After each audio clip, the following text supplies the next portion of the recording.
For today's vlog nga ay pupunta kami ng Lolaima dahil anniversary.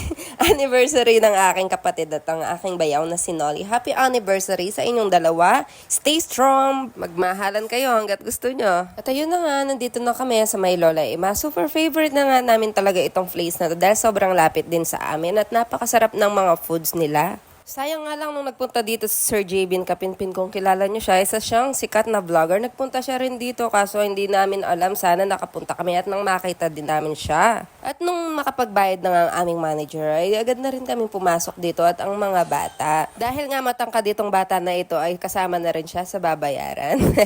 Bali, pagpatakata ng 4 years old ng bata ay kasama na siya sa babayaran. Dati kasi 3 feet pababae, wala silang bayad. After nga noon ay agad na rin kami nagpunta sa naka-reserve na table para sa amin. Every time nga na magpupunta kami rito ay sobra akong na-amaze dahil sobrang accommodating ng kanilang mga staff talaga. Lolaima, baka naman. Char. Ako kasi yung tipo ng tao pag nagustuhan ko yung isang lugar kahit wala akong bayad talagang ipopromote ko siya ng bonggang-bongga ha.